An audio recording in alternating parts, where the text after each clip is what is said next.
companies they were using do not have online presence. So the immigration officer thought it was a bit fishy. But these companies existed, but no online presence. So again, if you do not have an online presence, you do not exist. I'm going to get into that eventually. All right. So now let's drill in further. But Kelly, how do I actually stand out from this very competitive job market? There's a video I think I have here that I'll eventually play. Hopefully the sound comes out later. Okay. So, but before you actually get into the market, there's a couple of things you need to do. The pre-work before you actually get into the market. And this is an area where a lot of our people, we don't do it in the first place. The first thing I would say is this. You need to research the market. Hey, I'm coming to Canada. I'm a nurse. I'm coming to Canada. I heard there are jobs. Okay, cool. Where are the jobs? Are they in Ontario? Are they in British Columbia? Are they in Alberta? You need to research the market you're going to. All right. Then the next thing you just say is, okay, is this market growing or is it going down? Imagine now, let's talk about AI, for example. AI market is growing, which means if you're trying to break into a market, you need to ask yourself, is this market growing between now and the next 10 years, or is it on a decline? Because if it's on a decline, what are you doing in that market? You're wasting your time in that market, because in 2-3 years, you'll be back again in the job market looking to break into the market again. Okay? So I would say research the market. The next thing I would say is you need to do a skill assessment. This is an area a lot of us that come from Nigeria, we don't know how to do. Someone says, oh, I've got PMP, I'm a project manager. Okay, what is your skills? Tell me your skills. And they can't even describe the skills to me. And this is where I work with a lot of people, where we actually do a skill analysis, right? A skill assessment, and then we'll do a gap analysis. Okay, you have these skills, but you need these remaining skills. How do we close that gap? Those are the first couple of things you need to do. So take your resume and say, okay, I'm trying to apply for project management role. What are the top 15 skills most project management roles are looking for? Okay, I see I have only 8 of them. Okay, good. Am I strong in all of these 8 skills? And how do I close the gap for the remaining skills I don't have? All right. Then the next thing you focus on is, if let's say you're trying to come from like healthcare and you're trying to break into business analysis, for example, right? Ask yourself, what are some of the transferable skills I have built in healthcare as a nurse, as a doctor, that I can use in this new space I'm going to? Because the truth is, the market is going towards something called a skill-based hiring. So yes, it's good to have a previous job title, but now they're actually looking to see, okay, you're a doctor. What are the skills you've developed over this period that would help you succeed in this new role? So focus on your transferable skills. Hey, Kelly, as a nurse, I was doing a lot of interaction at the what do you call it now? At the triage, I was talking to clients and whatever. Take that, repackage it. That is what people are looking for when it comes to customer success management. They're looking for people that can communicate, that can tell stories. You see how you've taken, hey, I can talk to patients. You see how you converted that as, hey, I can talk to customers, right? Transferable skills. The next one I would say is focus on where you are. Do you have 3 years experience? Do you have 5 years experience? Why would someone with 2 years experience out of college be applying for a senior PM role? Like expectations, come on, right? So focus on entry-level roles versus mid-level roles versus, those top-level roles. So position yourself in the right sense, right? Do I need to apply for a senior engineer role when I fully know that I'm a mid-engineer role? So focus on where you need to go. The next thing I would say is consider, listen, the word here, keyword, consider the right credentials, the right certification, the right training. If you're trying to break into a space that you haven't taken any formal education in, right? When I say formal education, I'm talking about maybe a boot camp. I'm talking about watching very detailed YouTube videos or LinkedIn learning videos or Udemy course or Coursera, and you just want to break into the space. You may get lucky, but the reality is not everyone will get lucky. So I would say spend time considering, okay, I want to become a Scrum Master. Have you taken any training in Agile or Scrum? If the answer is no, please, if you can afford it, consider those credentials. Because what it shows is, hey, you've taken the exam and you've proven out your knowledge, and it gives you more credibility on your resume and during the interviews, and you're more comfortable actually. And the next thing I would say is focus on, do I want to do technical roles?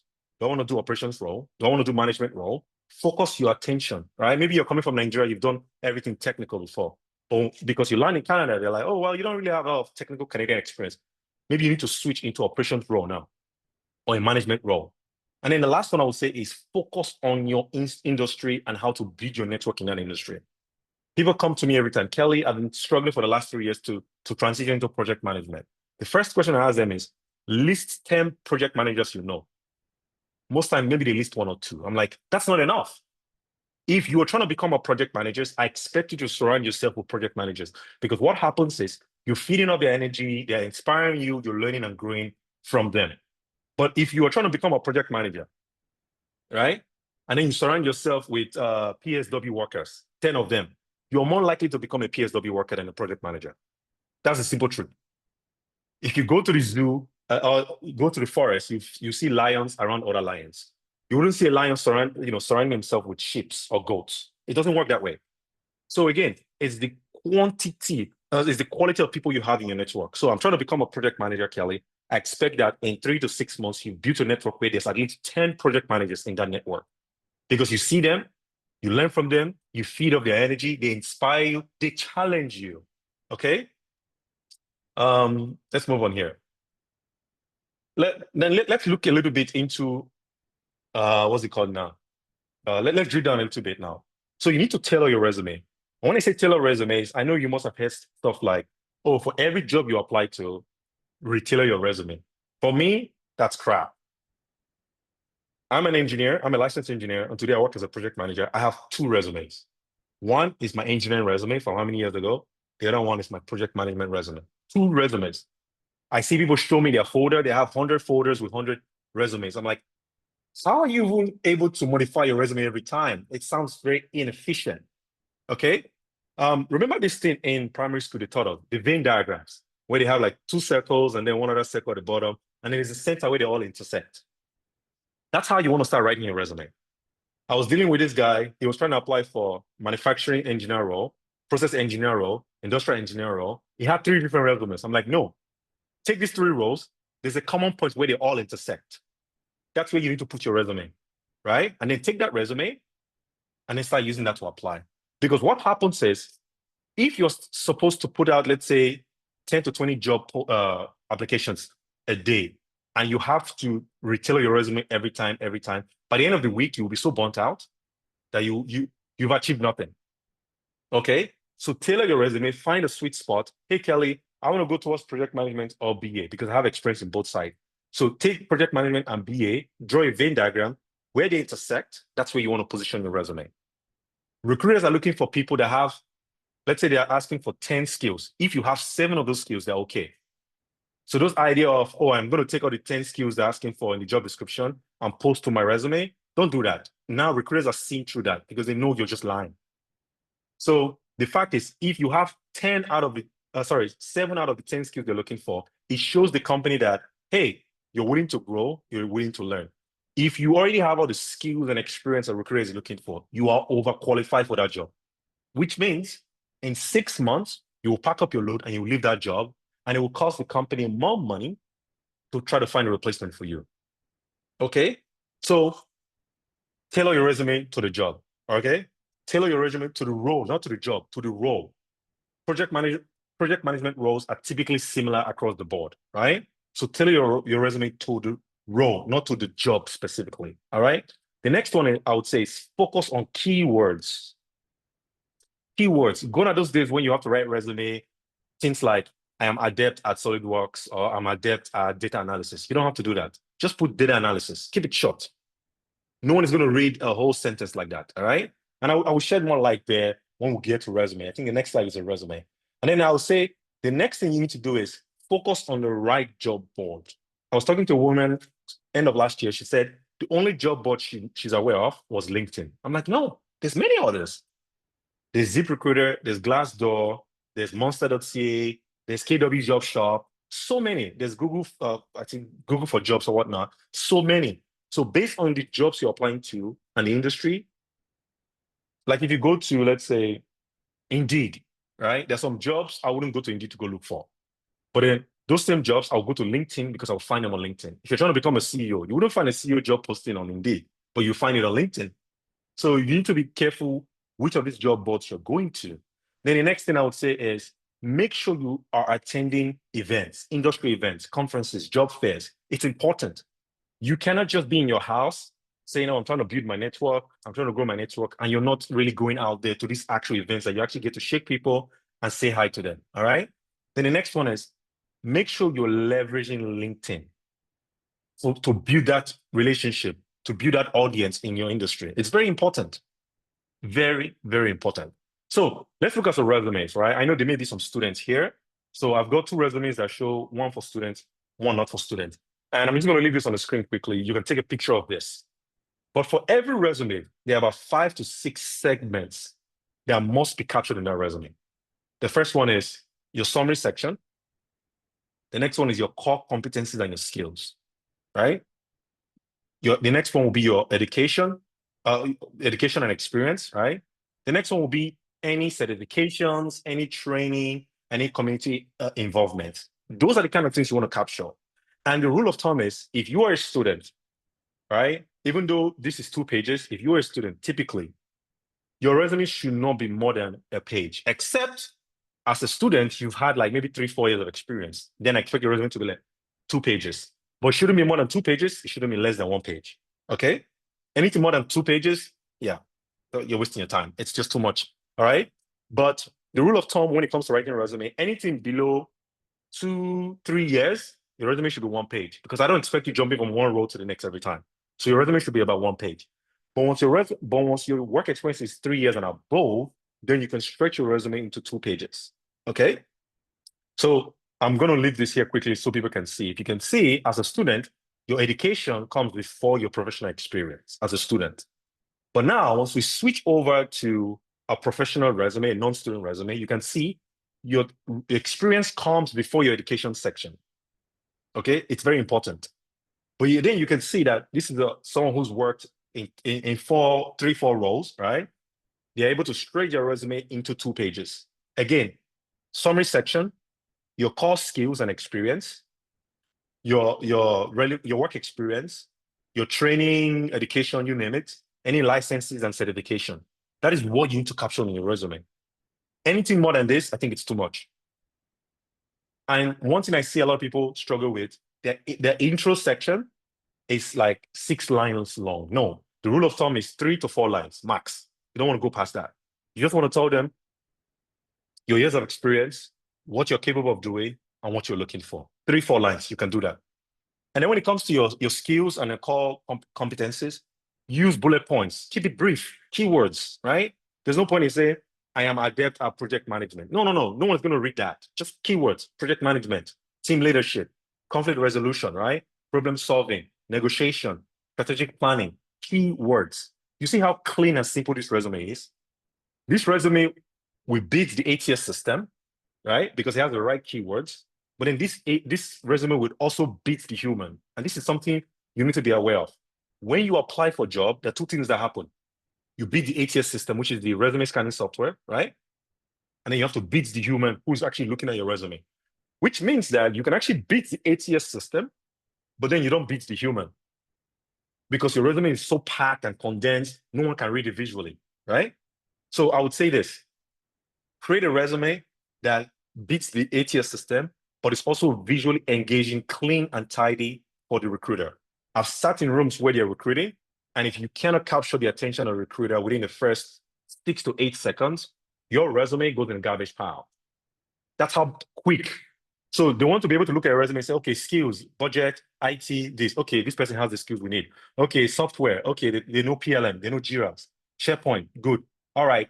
And all of your bullet points shouldn't be more than 2 lines. I see people write bullet points describing their role or responsibility under the job, and they are writing 4 lines. I'm like, that's too much. No one is reading that. No more than 2 lines, okay, per bullet point. And the rule of thumb is for every job you've done, you can have 5 to 7 bullet points. No more than 7 bullet points, no less than 5 bullet points. Only when you go less than 5 bullet points, let's say you're trying to shrink it into 2 pages, then yes, you can get rid of 1 line. But if you're using 2 whole page, yes, 5 to 7 bullet points. Okay? Before we keep going here, I just want to make sure everyone is following. Please give me some thumbs up. I just want to make sure I'm not, because right now I'm talking to all a blank screen. So please give me thumbs up in the, perfect. Okay, thank you. I appreciate it. You're paying attention. Awesome. So I'm going to leave this here for 1 second. Take a picture of this. If you're a professional, your resume should look clean. If you notice, there's no fancy emoji, no fancy symbol. It's clean, it's tidy, easy to read. Use easy to use fonts.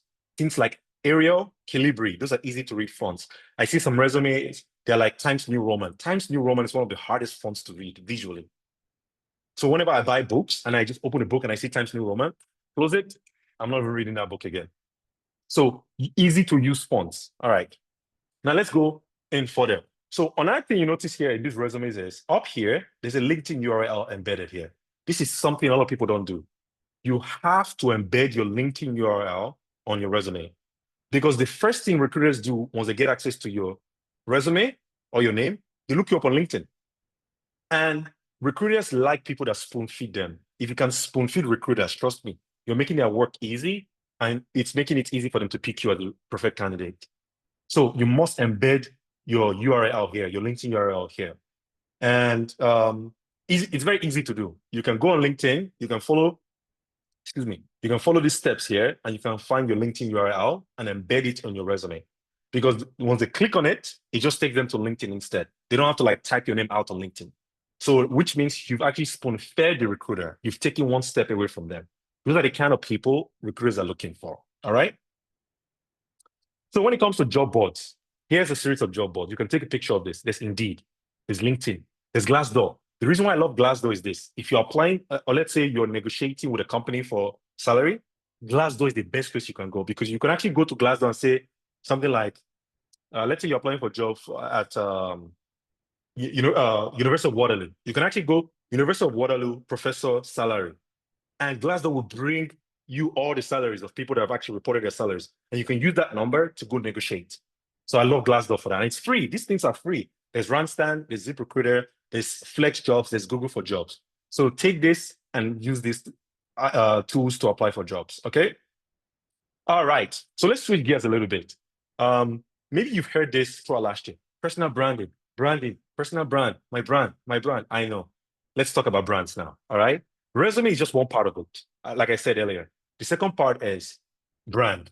All right. So in the chat, just let me know what you think of the first thing I mentioned here.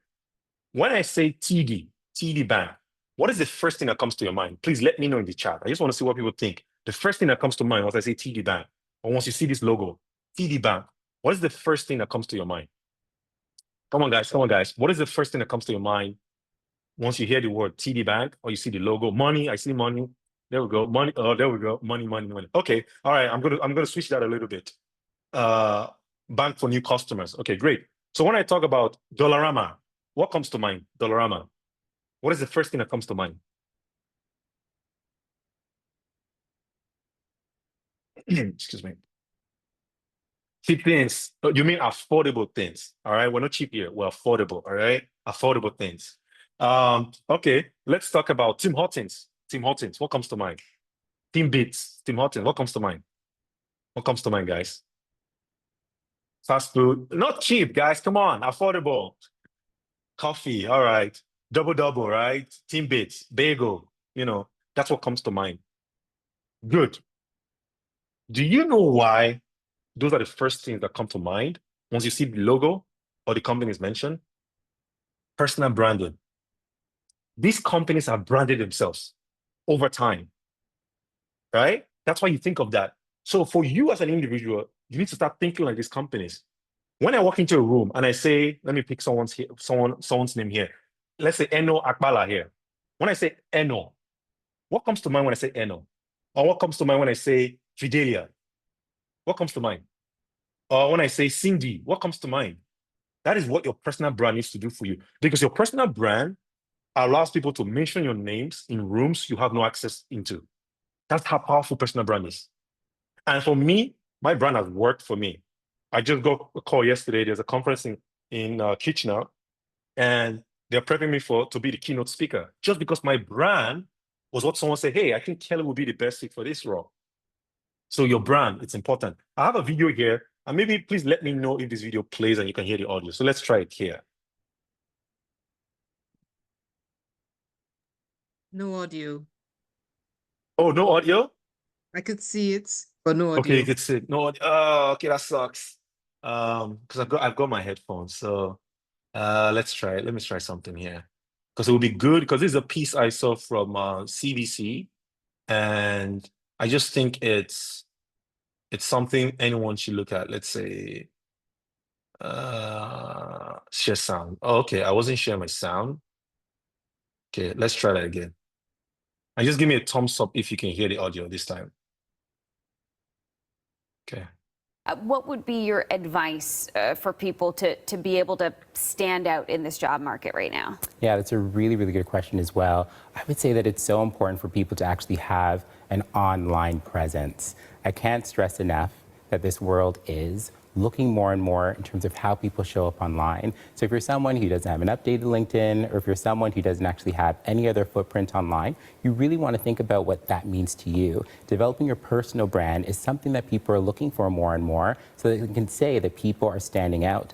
Also, Good.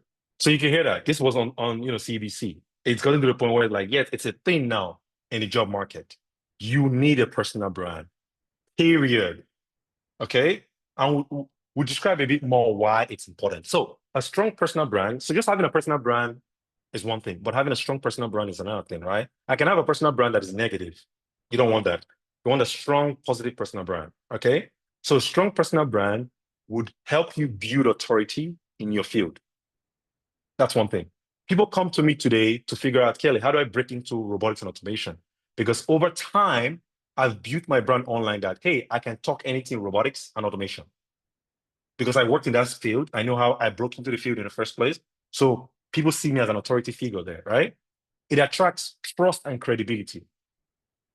Tomorrow, if you see my name somewhere at an event, hey, Kelly Boy is speaking, you would want to sit and listen because you've seen what Kelly has been up to over the last couple of years, right? I've built credibility.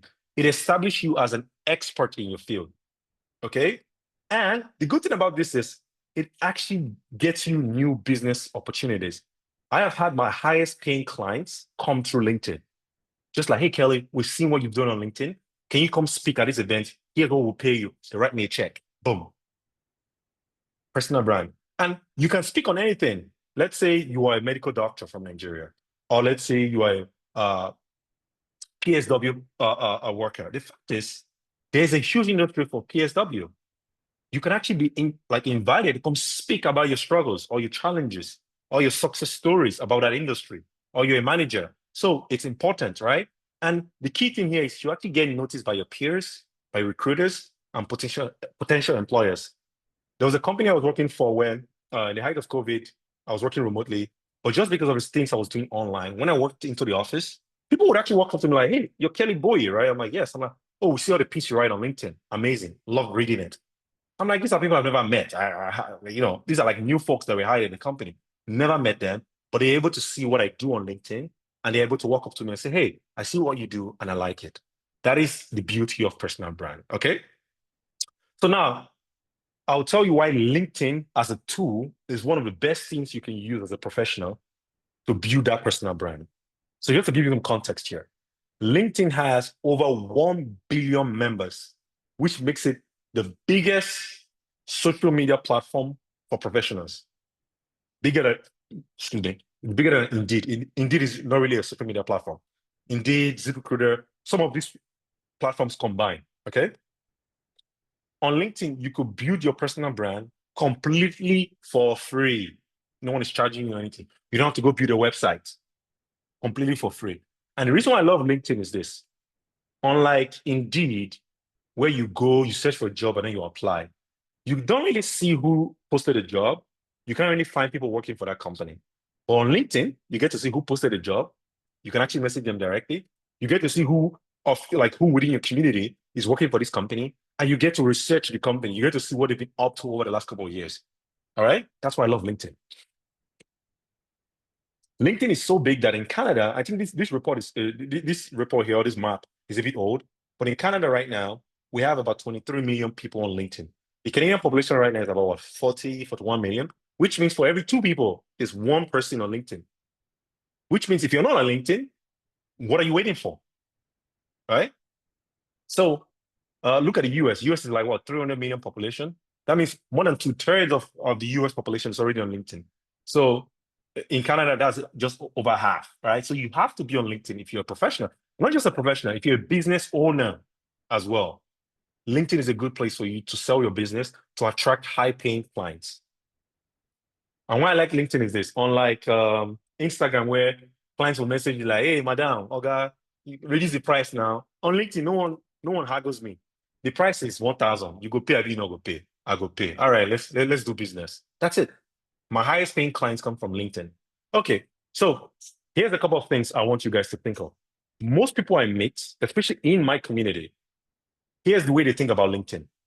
I don't know what or who to comment on LinkedIn, right? I don't have time to comment all day. Commenting is a waste of time. That's most people I meet, right? I'm sorry to say this.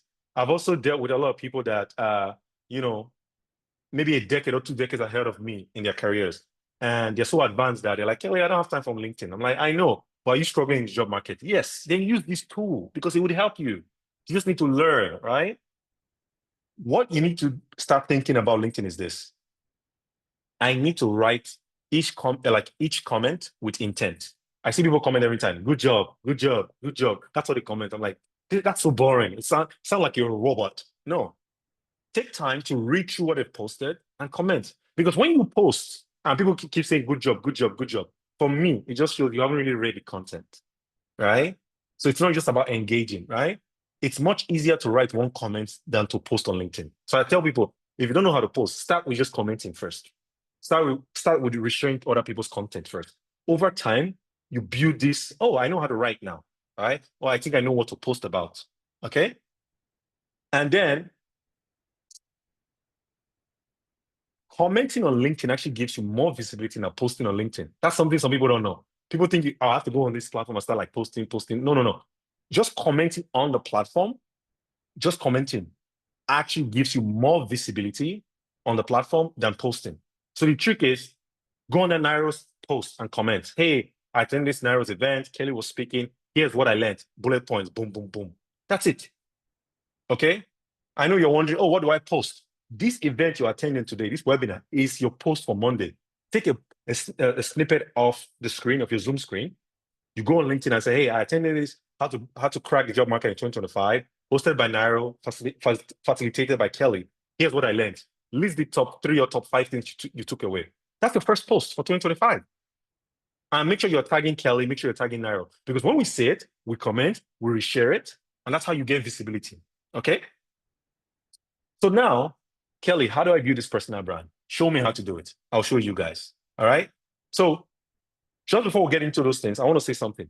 Over 90%, right? Keyword, 90% of recruiters use LinkedIn as the platform to search for talent. 90%. 90%. That's significant. That's pretty much the whole group of recruiters. And if you don't have LinkedIn or you don't have a solid enough looking LinkedIn, you're pretty much shooting yourself in the foot, because some other person that is less talented than you, some other person that is less experienced than you, is setting up their LinkedIn the right way, and they're attracting the right audience and getting the job than you. And then you sit at home like, God, but I have 10 years of experience. This little kid has 3 years of experience. How come they got the job? Because they know how to play the game, and you chose not to play the game. Let me just say this. Yes, a lot of us here, we go to church, we're Christians, but let me say something about that. They say, faith without work is dead. So you can sit here and pray from now to your kingdom come, jump on top of the table. No one is bringing job to you. The fact is, you pray and you put in the work. And the work is what? You build your network, you build your personal brand, you leverage LinkedIn. That is the work. Okay? So that idea of I'm going to sit here and let the job fall on my lap, it's not working. It hasn't worked over the last 12 months. So you have to change your mindset. Trying to do the same thing over and over with the same result is called madness. Just know that. Okay? So first couple of things, actually, I missed this. Just to get started on your LinkedIn, profile picture. That's important. A lot of people message me on LinkedIn like, hey, Kelly, I've been on this platform for 3 years now, but I'm struggling to find traction. But here's what I find out quickly. They don't even have a profile picture. The way I respond to those people, I say this, hey, buddy, nobody likes talking to a ghost. People want to know who you are, right? So put a profile picture. Let me know who I'm talking to. Hey, Kelly, Jason recommended me to you. I said you should look at this. I'm like, I'm not talking to you. Are you Casper the ghost? Where is your profile picture? I need to know who I'm talking to, right? So profile picture. And you don't have to go to the studio to do profile picture. These days, we have cell phones with 3, 4 cameras. go close to your window or go outside where there's natural light. Tell someone to take a picture for you. We all have tripods in our house these days. We're doing TikToks. We might as well use our tripods, right, to help us. So put that on your LinkedIn, take a picture, put that on your LinkedIn, profile picture, boom, check that box. Next thing is your summary. Sometimes I see people just go to their summary or bio section on LinkedIn and just put engineer at Walmart and leave it like that. I'm like, no, it's prime real estate. You need to tell people who you are, tell the story of where you're coming from, tell them of where you are and where you want to go, okay? Then your headline, important. And I'm going to get into this shortly. And then a nice and clean banner. This is the picture just behind your profile picture. And there's a couple more things you need to do on LinkedIn. First and foremost, I say be authentic. Be honest. LinkedIn is not like Instagram where you can post with daddy's Rolls Royce and daddy's mansion and like be wiring the girls and the boys. No. LinkedIn, if you're fake and you post one fake job, like people will spot you out. That's how LinkedIn is that aggressive. Okay. So I tell people, whatever you're posting on LinkedIn, make sure it's something you can defend. If you can't defend it, don't put them there, right? Don't put it there. Okay. Next thing I would say is make sure you're creating high and quality content. Okay. Post important stuff. Post stuff that are relevant. Post about the weather. It's been cold in Canada for the last one week. Talk about the weather. That's something. You know, you don't have to be talking about job every time on LinkedIn. You can talk about anything you want to talk about. I just came from Nigeria. I was talking about my dirty December in Nigeria on LinkedIn. People were engaging because they're like, hey, we love this human side of LinkedIn, all right? It's not every time we need to wear a tie and wear suits and be on LinkedIn. LinkedIn is no longer the blue, very, dry and straight app. LinkedIn is all humanized now, all right? Interact with your community. I tell people, these are people you work with. You interact or engage with all those people on Nairo. There's 30 of us here, right? Let's do this right now, guys. Anyone that has access to it. There's like 30 people on here. Post your LinkedIn handle. Post your LinkedIn URL. Follow each other. Connect with each other. That's one way, right? That's one way. I want to be able to like go on my LinkedIn tomorrow and see Toma and see Sheung, right? And see, other people, right? Post about stuff on LinkedIn. Literally, post on LinkedIn, right? Engage industry experts, right? I think one of our friend of Nairo, what's his name? What's this guy from maybe Ugo, you will know him. From Brampton. Wait, his name is Ugo, Uche. no? Uche, yeah. Always posting on LinkedIn. Go. I enjoy his content and I engage in it, right? And that's how he's building his brand, right? And then be consistent. I cannot stress that enough. I see people join LinkedIn, they appear January, and then they appear again like May. I'm like, on LinkedIn, if you do that, you become something called the bottom of the barrel. LinkedIn has algorithms. If you don't use it at least once a week, LinkedIn will just bring you to the bottom of the barrel. And the problem with that is when recruiters are looking for talent and you fit that bill, just because you're not active on a platform, you show up on the list, but you don't show up at the top. You show up at the bottom. And most recruiters will go up to the top 5, top 10 candidates and pick those ones to go interview. But guess what? You're more talented and more experienced than those people at the top, but because you failed to be active and to be visible on LinkedIn, you are at the bottom. All you need to do is be visible and you'll be at the top. All you're doing there is increasing your chances for them to find you, okay? So now let's look at, how to set up your LinkedIn profile. I think this is the most important part, so please pay attention, all right? High quality profile picture. See this picture. It looks like something that was taken outdoors. You don't need no fancy cameras. You don't need to go to the studio. Simple and clean. From shoulders up. Put a nice smile. You don't have to wear a blazer. You can wear a shirt. I've seen people have a nice profile picture. They're wearing hoodies, but it's so nice that it's no one's problem. There's a lot of tech bros these days. They don't wear a suit to the work. They wear hoodies like me, right? So a nice profile picture, shoulders up, all right? That shows your face, that shows your smile. Your LinkedIn banner. See this person has a nice, clean, simple LinkedIn banner. You can literally go on Google and type LinkedIn banner. And Google will bring up so many banners for you. You can take one of those and upload it on LinkedIn. Keep it clean, simple and clean, right? Let's go to another one here. Let's look at this lady, Aubrey Johnson. See how clean her profile looks like. She's actually a student, I believe, or she's a graduate.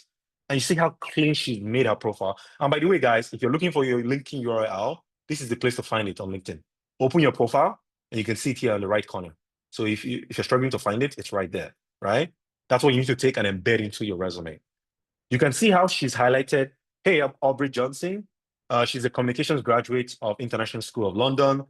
seeking opportunities in communication, research, analysis. Simple and clean. Okay? That's what you need to do on LinkedIn. And I know sometimes us Africans, we like so many titles.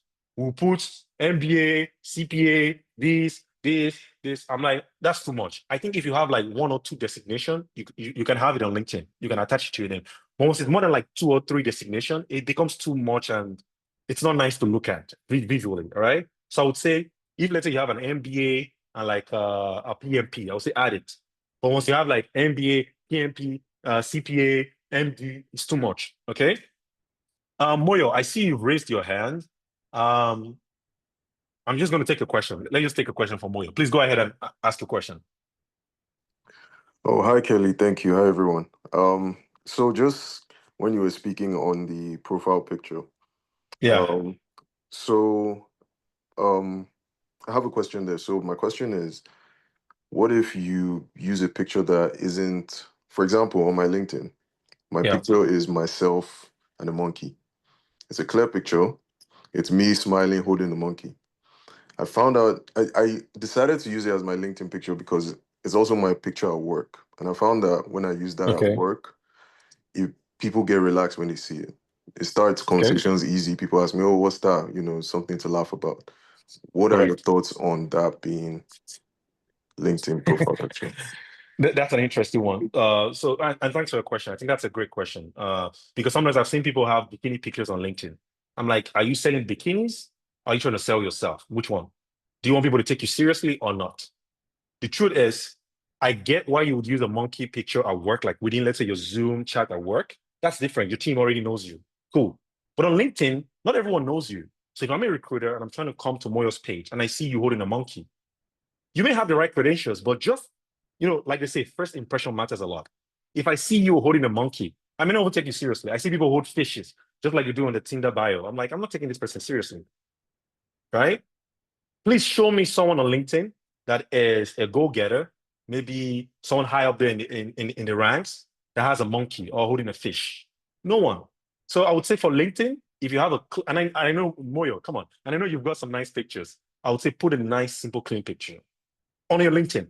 The one at work, you can leave that as a monkey because, again, it's your team. They know you, right? But LinkedIn, you just never know who's coming. It can be recruiters. It can be hiring managers. It can be investors. It can be someone coming to you with a business opportunity. But once they see a monkey, they're like, oh, maybe this person doesn't really take themselves seriously. So first impression matters. And like they say, dress the way you want to be addressed. You must have heard that as well. Hopefully that answers your question. Yeah, okay, for sure. let's move. Thanks, Kelly. All right. I see people dropping their LinkedIn here. Good. Please drop your LinkedIn here. Connect with each other, right? Grow your following, grow your network. You just never know who you meet. Next one here is your LinkedIn banner, right? So this is the picture just behind your profile picture. You can see this person. Just by looking at her LinkedIn banner, I can almost tell she's a recruiter or she worked in recruitment. Look at it. Simple banner. She just says recruitment. So when I come down here and look at Maureen Adams' specialty, she said senior internal recruitment specialist. Boom.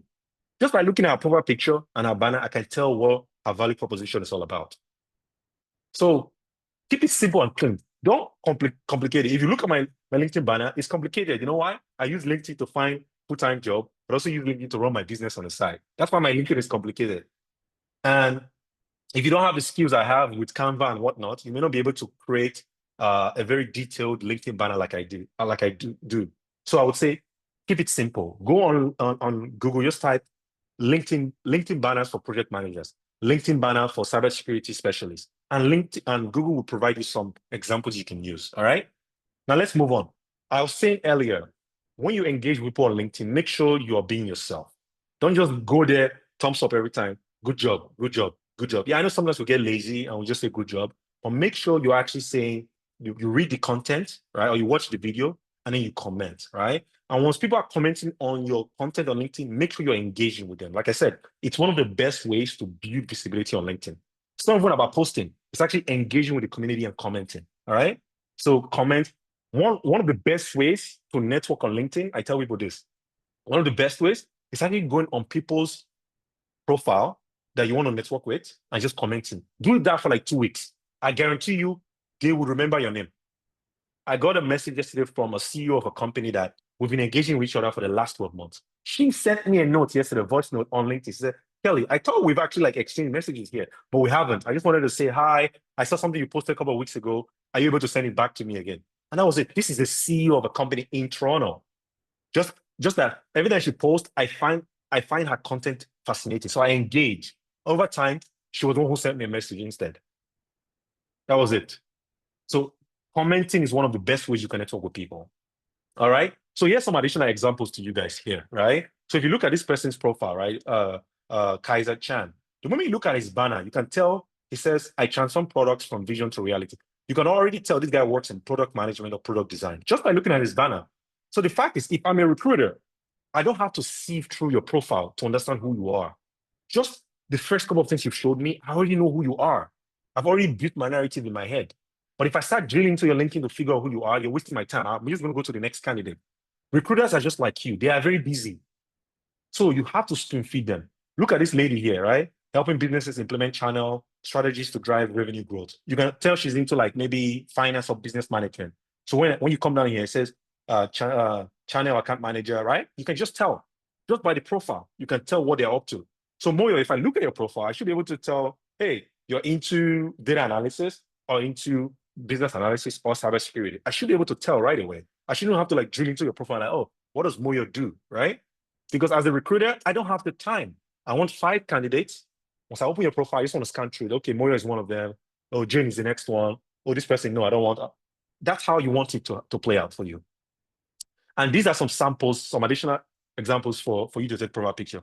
You can take very formal profile pictures. You can take very informal one. Look at this guy. It's a t-shirt, but that's a clean profile picture, right? Simple. You can wear a blazer. I think on my profile picture, I'm wearing a blazer because I go to so many events. And the beauty of going to so many events, if you want to have like studio quality profile picture, the trick is going to events. Because most of these events and conferences, they have free headshots that you don't have to pay anything. Because if you go to the studio, it's going to cost you about $200, $300 to take those pictures. So I go to events and I have profile pictures for years. So that's one of the best ways you can actually get profile picture. But you can see how clean and simple these profile pictures are. There's no, don't take selfies. Trust me, do not do selfies. I see people do things like, don't do selfies. Don't do bikini shots. Don't do pictures where you're holding booze, beer. Don't do all pictures where you're holding guns. Don't do that, all right? If you want people to take you seriously, you need to take yourself seriously, all right? You have to be intentional. If you're not intentional, you'll get unintentional results on LinkedIn. That's my take to you. All right, let's move on now. Let's look at the About section on LinkedIn. This is a section where I see a lot of people screw up. I see things like engineer, TD Bank. No, your About section was given to you by LinkedIn so you can write more about who you are. Tell me who you are.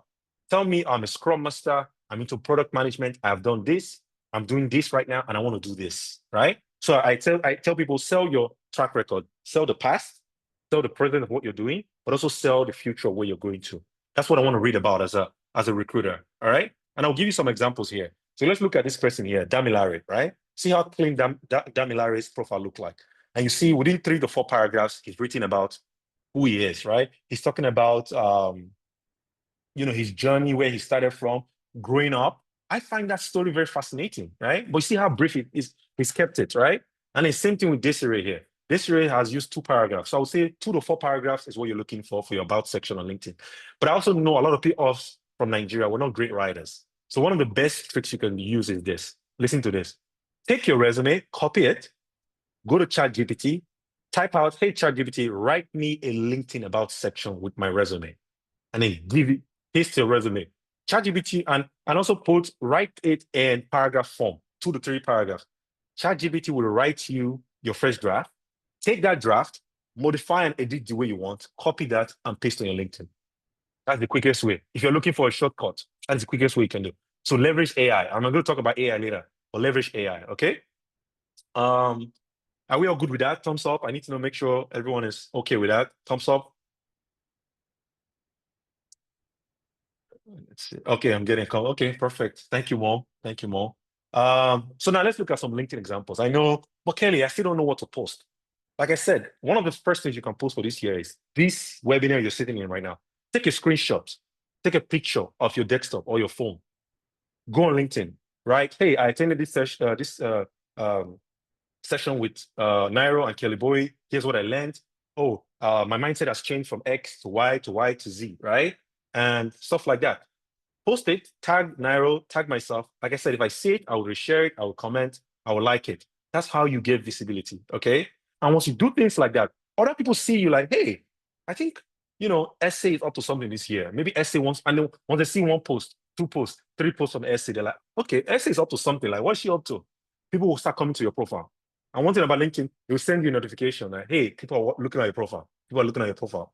That means traction. You're getting traction, all right? All right, let's look at some examples. For those people that are still struggling with posting. So when it comes to LinkedIn, LinkedIn used to be this very archaic, strong profile where it's like, you just go there, talk about work. But now, not anymore. These days, people are posting about the homes they bought, or they became Canadian citizens. I told my story of how I came to Canada as an international student and how I got my citizenship. That post got like thousands and thousands of likes and views and comments. That's the power of LinkedIn, because people want to hear your story, right? People want to hear a story. Oh, I switched this job from here to here. I got this promotion. I did this certification. People want to hear. And people will come to you like, hey, Moyo, how did you take this certificate? How did you study for it? Did you take any training? What training did you take? Who was your coach, right? So add a personal touch. Leverage storytelling. Tell stories. I know us from Nigeria, we know how to tell stories. Yeah, maybe we'll not tell stories with Pidgin. Find a way to tell stories with English, plain English. And the good thing about ChatGPT these days is it can hear Pidgin. You can actually write Pidgin to ChatGPT and it will respond to you back. So, and you can actually, as opposed to typing it out, you can actually use the voice mode on ChatGPT, tell it a story, and it will write something up for you. You can take that draft, clean it up, and then post to LinkedIn. And then be informative. This is something I did over the last 24 months. I was very informative on LinkedIn. If I see any like events, I will post on LinkedIn. If I see anything that will benefit my community, I will post it on LinkedIn. So be informative, share things that would make people's life better, right? So when you do it over time, people know you as, hey, I need to go check Kelly's page because I know Kelly will post something that is important, that is informative, right? So let's do that. Another thing you could do is also thought-provoking. This is something I do so well on LinkedIn. Like yesterday or 2 days ago, I posted something on LinkedIn. I said, I read a post on LinkedIn that said, graduates from Harvard University are struggling, like MBA graduates are struggling to find jobs right now, right? So I wrote a post on LinkedIn. The title of the post was, is an MBA still worth it? ? You know how many people read that post? I had almost 3,000 people reading the post like, oh, here's my opinion about MBA. Here's my opinion about MBA. So you see how just the caption, right? Just the caption draws people towards what you're writing. And then 2 or 3 days ago, I wrote another one. I said, project management is dead. And see the amount of people that kept on retweeting, resharing. Oh no, I don't think project management is dead. The good thing is, if you read the post, you understand what Kelly was talking about, right? So that's a way you can do thought-provoking stuff on LinkedIn. And then the next thing I would say is stay relevant. When I say stay relevant is, don't go dig up something of 15 years ago. Everybody has forgotten about it, right? Focus on topics of now. There's political climate in Canada. There's political climate in US. There's job situation in Canada. Talk about stuff that is relevant now, that is impacting us today. Talk about the weather, right? Talk about the now. Don't go pick on something from 20 years ago. No, it's not relevant anymore, right? For you, Ugo, talk about how Zoom, how you don't like Google Meets. Talk about it. It's relevant. That's one thing you can talk about, right? And why you love Zoom so much. You can also show your sense of humor on LinkedIn. That's something I do once in a while, where, if maybe some of you may know me here on IG, I show my sense of humor. On LinkedIn, on the other hand, I don't really show it that much, but once in a while, I just, I put some sprinkles out there. And people find it fascinating. And a lot of people approach me and say, Kelly, how are you able to balance this very technical side of you and this very, sense of humor? I'm like, that's the beauty of humanity. You can be X, you can be Y, you can be 0, you can be 1, you can be gray, you can be white, you can be anything you want to be, okay?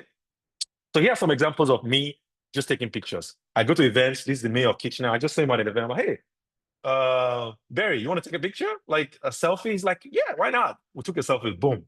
I went on LinkedIn and I posted it, right? I was at Obsidy event in Toronto. This was 2 years ago. I took a picture with the crew. I posted it, right?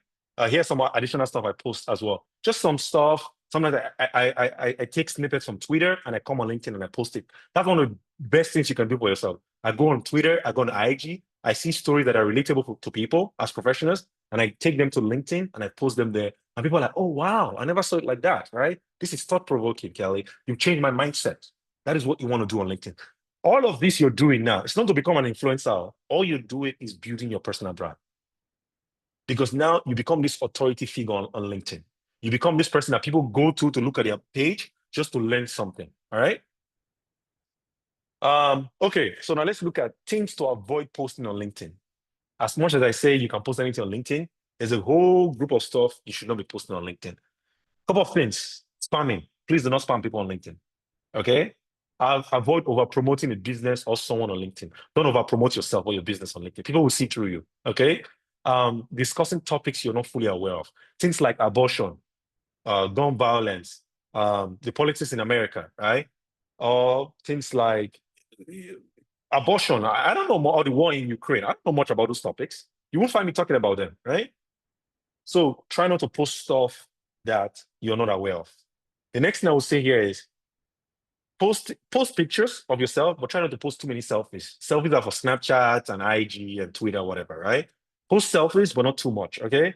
And then refrain from posting very negative, controversial things. Very negative, controversial things. You know, if you go online and start posting about, oh, Trump said there are two genders. Oh, I agree with him. That's your cup of tea. If they come for you, it's your cup of tea. For me, anyone, you can be who you want to be. Just don't bring it close to me, right? I'll respect you, you respect me. And we're all good. That's the way I see it, all right? Okay, so let's switch gears a little bit. I think this is something a lot of people have used on LinkedIn. So if you've used this icon on LinkedIn, right, or this badge on LinkedIn, open to work, this green banner, in the chat, comment, you've used it, right? I want to see, you just comment or give me a thumbs up if you've used this, because I've seen a lot of people use this open to work, right? Maybe you're let go from your last role or you quit or something happens, right? And then I see this thing just pop up, boom, right? I see more, so I'm using it right now. Okay, yeah, open to work. Well, it's a good thing LinkedIn has put out there, but here's my take on it. It may sound controversial. Don't overdo it. I'll say this. On LinkedIn, you can turn it on where everybody on LinkedIn can see it, or just recruiters. So there are two settings, right? So if you're using it, I would say turn it on so recruiters can see it, right? But also turn it on for like a week or 2 weeks, then turn it off. And then wait for another 2-3 weeks. If you haven't gotten a job yet, turn it on again, right? And just keep like different intervals like that. The issue is finding a job is like dating.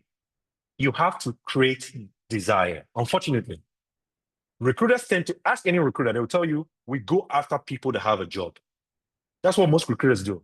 So the easiest time to find a job is when you have a job, which means a recruiter can find two fully qualified candidates. One has a job, one does not have a job. They will go after the one that has a job first before the one that does not have a job. It's just like dating. A lady sees two men that are both qualified. One, you know, maybe life is going well for one, and the other one is maybe struggling but has potential. You rather go after the one that life is going well. That's the truth. But guess what? Both of them got like great potential. So it's like dating. You have to create desire. So if a recruiter sees that, hey, this guy has turned on this open to work for the last 6 weeks.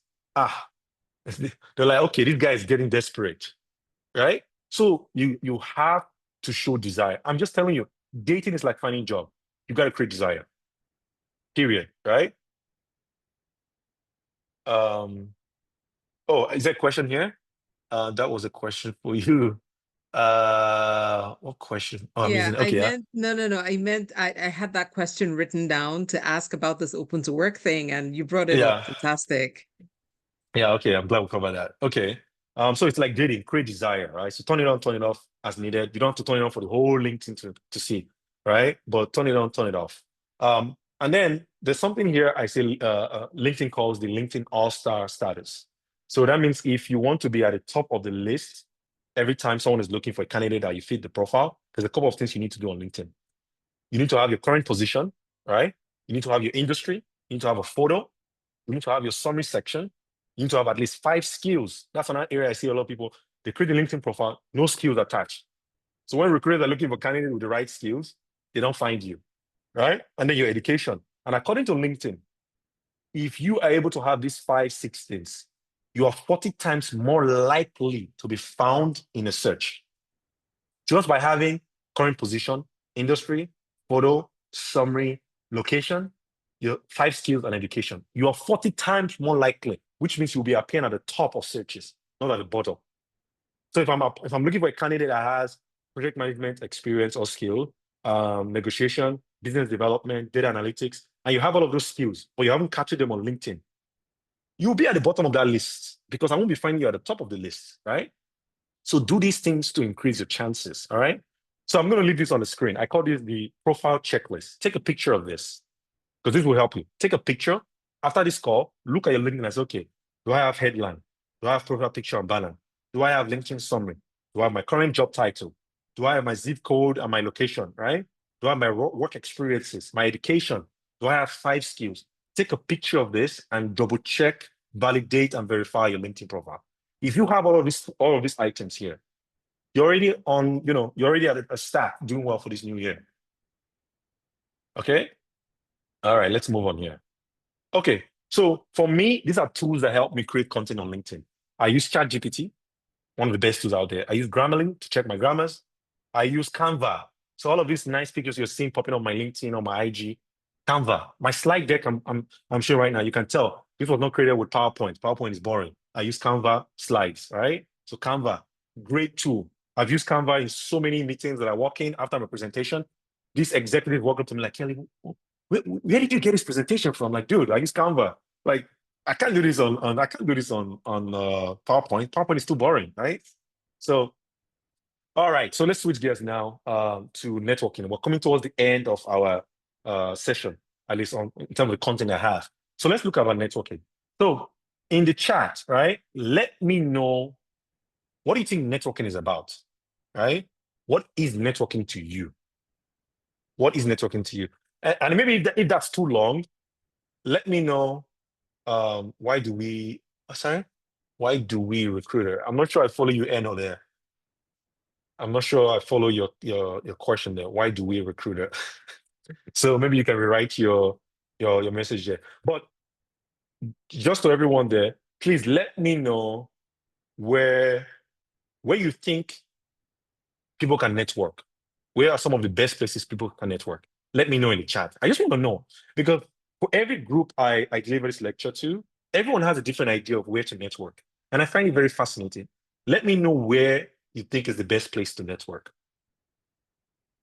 or the best places to network, or building, nurturing relationship with people you can provide mutual support. I love that word, mutual. It's both ways. Networking is both ways, a two-way street.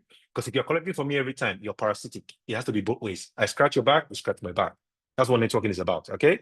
Everywhere, someone said coffee shop, church, events. I love this. I love this. Awesome. Yes, I agree. The funny thing is this, networking happens most times in informal situations. So not at this industry conference. No, networking work happens at the bank, church, the gym, where you play soccer in, right? Grocery store. That's where networking happens, literally. So that idea of, I need to network, but I have to go to industry conference. Go to industry conference, it's important. But make sure you're also talking to people. I love Canadians for that, right? I've had the opportunity to travel between US and Canada. I love Canadians, they can talk. US, nobody sends you. Everybody will mean you. But in Canada, people just talk about weather. Oh, nice weather outside. A Canadian will stop and talk with you. That's something I know about Canadians. Talk about weather. It's nice outside. It's terrible outside, right? Real life and in social media. Yes, I love real life better because real life, it's much better. I'll not tell you why. Okay, so where to network? I think you guys already highlighted some of this. Professional events, networking events, industry conferences, social gathering, parties. I go to a lot of parties. I work very hard and I party very hard as well. So I go to a lot of parties. And one thing I do at parties is I network. I just want to know why people, where people come from. What do they do for work? What brought them out, right? Job fairs, work, school, social media, through your hobbies and passion. I do photography. I've met so many people that are business owners, directors, just from photography alone. If you're into painting, there's so many executives that are into painting, right? Go to churches, right? For example, those board members you see in churches, some of them are executives in their companies. Those are the people you want to network with. Trust me. Why do we network, right? Here are some of the reasons why we network. One, access to opportunities. And when I say opportunities, I'm talking about both business and professional. For knowledge and insights. There's some information you would not know if you're not working or mingling with the right people. That's just the honest truth, okay? Career development, career advancement. If you're networking with the right people, the decision makers, the gatekeepers, the executives, those are the people that will reach down and pull you up on that ladder, all right? So network with those people. Social media and, social and emotional support. That's on our way as well. Like, look at Nairo. Nairo is providing support to the community, right? Network with folks within Nairo. Partnerships and collaboration, right? So this event we're having right now is a collaboration between Kelly, Consult with Kelly and Nairo.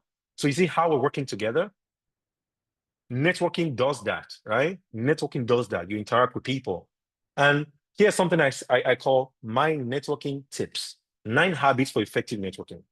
You can take a picture of this. First and foremost, be curious. I see too many people trying to network, and the first question they ask me is, so what do you do for work? That's not the first question you should ask anybody. Now, it's almost like asking a lady, what do you bring to the table? For me, it's the same question. Don't ask anyone that question. What you need to, Ugo, NEPA don't take light. I thought NEPA took light in your hand though. Because your screen went dark for a little bit. But be curious. Ask people things like, let's say you're at a party and you see someone fascinating, right? Walk up to them, ask them, so what brought you out, right? Sometimes I start my conversation at this conference I go to by the shoe they're wearing. Maybe we're matching the same shoes, or the blazer we're wearing, right? Or the tie we're wearing. I say things like, oh, you got the memo as well, right? See, conversation has started. Oh, what brought you out? What you see, you will land in that question. So what do you do for work? But never start a conversation. What do you do for work? Be curious about people, okay? They're carrying a tote bag. What's in the bag? Oh, I see what laptop is that? What brand is that? Be curious about people, okay? Do your research. When you go into these events, a lot of times, the reason why you don't have a lot to say is because you're not exposed. Expose yourself. Research. Read, okay? Build a network within your company and outside your company. It's very important, right? And then build a personal board of directors. I say these are people that would champion you. These are people that will push you, that will motivate you, that will inspire you. And these are people that will challenge you and tell you, hey, Kelly, what you did there was wrong, all right? Build those kind of people into your network, right? Give more in your network than you take. It's very important. Sometimes people go out to network just because they want something back. And that's why sometimes when people message me on LinkedIn, say, hey, Kelly, I see you work for this company. Can you refer me? I'm like, dude, Amos, Toma, I don't really know you. You just messaged me right now. Why should I put my name on the line for you? So make sure you're networking with people before you need them to get a referral from them. It's very important because if you come to me to refer you tomorrow, I've never met you, you just came to me tomorrow to refer you, I would not refer you. The fact is, I'm going to be very apprehensive. I don't know you. I don't know what you bring to the table. I don't know your skills. And where I am in my career right now, I just cannot put my name on the line for you or someone I do not know. So I tell you, make sure you're networking with people before you need something from them. Okay? I love that. No, you're correct. Your inner circles, people that will tell you the honest truth, right? Online is cool, but in person is very important.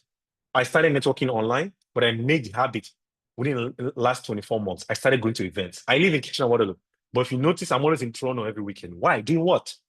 I'm in Guelph today. I'm in the US. There's a reason why for these things, right? Not everyone can do that, but I'm just telling you, online is good. You can start with online, but make sure you are going to these events. There's so many events happening in Kitchener-Waterloo today, right? There's Community Tech, there's Nairo, there's Velocity. There's so many events. Go out, right? And you can overcome your fear by just practicing. Go to events, sit, observe people. Go to one event, then 2 events, 3 events. Drag a friend, drag your partner, right? That is how you get into it. And then work on your ability of communication and storytelling. Can you talk comfortably, right? Articulative, right? Humor is a great way. Like I said, sometimes I start with, hey, nice hair, nice tote bag, nice shoes, right? Where did you buy the shoes from? That's how you start a conversation, all right? And then using LinkedIn to network. This is one of the easiest things I've done. And I know for a lot of people, they're so scared when it comes to using LinkedIn. They're like, oh, what if you don't respond to my message? What if this? What if that? I don't like the feeling like I'm left on red, whatever. See, the fact is this. If you send out 10 messages, you may get 6, 7 people that don't respond to you. But if 2 people respond to you, that's a win. So change your mindset. in this life, it's not fair. You're not always going to hear yes. You get a lot of no's, but those yeses are better than the no's you would get. But the fact is, the yeses you would get would be less than the no's. But if you can get yeses, that's all that counts. All right. So, a couple of things for you to start your networking on LinkedIn. Connect with people you share mutual interest. So when I say mutual interest, I'm talking about the same people in Nairo, the same people in Kitchener-Waterloo, same people in Ontario, people you work in the same field, people from Nigeria, people I went to college, university with, right? People I go to church with, people I play soccer with, my colleagues at work. Because if you cannot connect with close people to you like that, you will find it harder connecting with a stranger who's 2,000 miles away. So connect with people in your close-knit community first, and then build from there. Very important. And that's why I said earlier, drop your LinkedIn handle, drop your LinkedIn URL in the chat. Let people connect with you. We're all here together trying to learn and grow. Okay? Join LinkedIn groups within your industry. Hey, Kelly, I'm trying to become a project manager. Okay, are you part of any PMI or project management groups on LinkedIn? No. So what are you doing? Right? I'm trying to become a cybersecurity person, or I'm trying to become a data analyst. Okay, are you part of Data Fellows page on LinkedIn? No. Then do something. Be part of a community. Okay, attend and participate in LinkedIn events. Very important, right? Creating and resharing content on LinkedIn. You have to get into the habit of doing that. So let's say I'm trying to become a data analyst. The moment I see any content about data analytics, I will reshare that content. I will post about that content. I will comment in that comment because it means that other people like me are in that community. That's the trick, okay? And then follow companies and thought leaders in the industry. People come to me sometimes and say, Kelly, I want to work in medical space in Canada. I want to work in banking in Canada. And then we look at their LinkedIn profile. They've been on LinkedIn for 3 years. I'm like, you say you want to work in banks, but I notice you don't want to follow any banks. How are you staying up to date with these banks in the first place? So if you're trying to work for a bank in Canada, I expect that you're following TD, like the big five, TD, BMO, CIBC, RBC, Scotiabank. It's important because you get to see what they're up to. You get to see what their employees are up to. So if you're trying to follow, like break into a space or any company, make sure you're following similar companies. I know sometimes we get hung up on this, I want to work for Google. I want to work for Google. The fact is, there's so many other companies like Google. There's Salesforce, there's Tesla, there's Microsoft, there's OpenAI, right? You don't have to kill yourself on working for Google and Microsoft. And the fact is, till we leave this earth, a lot of us, we would not work for the big companies. And that's fine. That's okay. I don't work for one of the biggest companies, but I think I'm fairly paid. And I'm actually, was it a couple of days ago, I was hanging out with a friend that works at Apple. He's been at Apple for the last 3 years. My income is actually higher than his. So sometimes it's not about running after these big companies because now they know they have big names, which means the offer sometimes is actually lower than the industry standard. It's the truth. All right. So position yourself accordingly. Here's some examples of sending out some messages on LinkedIn, right? You can put a message like, hey, let's say Mo, hey, Kelly, remember me? I was part of the Nairo webinar session. Remember me? I was asking questions and stuff, right? Just want to stay connected. Keep it simple, 2-3 lines and leave it there. Let the person respond to you. But refrain from the habit of, hey, Kelly, I see you work at ATS Automation. Can you refer me? Dude, I don't know you. I just do not know you. So I'm not going to refer you. Okay? But if I've interacted with you 2, 3, 4 times, 1 month, 2 months, 3 months, I sort of gone through your profile, I know who you are a little bit. It's easy for me to put my name on the line for you. I say, okay, sure, buddy. Send me your resume. I'll refer you. I'll put my name in the referral link. Okay? I think I have a video here. Let's see about networking. Let's see here. People are spending so much time trying to network online, trying to make sure that they actually are having these conversations online, but people have to get out. They have to actually be in forums and in spaces where there are other people, where they're able to network by handshaking, by reading body language, and by having meaningful conversations in the moment, as opposed to that period where there's no conversation because you're waiting for a reply. Yeah. Yeah. So you heard that. As much as online is good, don't become a screen and keyboard warrior. Go out to events. Hey, Kelly, I'm an introvert. Hey, see, let me just tell you, not America. Look, I just tell you, I think we're all from Nigeria here. Let me just say, all from Africa at least. There is no food for closed mouth. You can sit there and pray to Allah or pray to God from the kingdom come. That job is not just going to land on your laps without you doing something. It's just the truth. The same way they say you can stay at home and expecting a wife to fall from heaven or a husband to fall from heaven. It's not happening. You have to go out there, sell yourself. When I say, I'm not saying like sell yourself as a slave. I'm like, sell yourself in that sense, like, hey, here's my value proposition. Okay. So again, coming to the end here, one thing I would say is this. I always tell my clients this. As much as LinkedIn is a great tool, it's a social media platform. And just like any social media platform, the same feeling you get from food, sex, social interaction, you get the same thing with LinkedIn. So sometimes take a break, unplug from LinkedIn. Sometimes I take a break from LinkedIn. Sometimes you may see me post something to LinkedIn. The good thing about LinkedIn is they have this schedule function now. So most times, most of the content I will post to LinkedIn next week, they're already scheduled. So I'm not even writing them right now. They're already scheduled. So I take breaks from my mentor. So please take breaks from LinkedIn and any other social media platform. It's important. Okay, so to wrap us here, and then we'll get into this question session. These are some career-changing skills that has helped me. And then please pay attention to these. You can take pictures or whatnot, but please pay attention. Some of them you may know, but it's good when someone re-echoes them again. All right, let's start here. And I'm just going to read through all of them. Self-awareness. Understanding your skills, your strengths, your interests, your working style, your experiences, understanding where those gaps lie and trying to close those gaps. It's very important. Sometimes when people go to interview and they say, tell me about yourself. People will start saying, oh, I have an MBA, I have a PhD. No, that's not about yourself. No. You want to know who Ugo is. You want to know who Kelly is, right? Those are the people we want to talk about. Self-awareness is very key. Understanding who you are, how you work, what are your strengths, what are your weaknesses? Because if you don't understand that, you technically don't understand who you are. So self-awareness is key. Next one here is self-advocacy. You need to be able to communicate your needs and your priorities. You need to be able to demand, say, hey, I want $100,000 for this job. So you give it to me, or I'll go somewhere else to find it. I'm be bold, okay?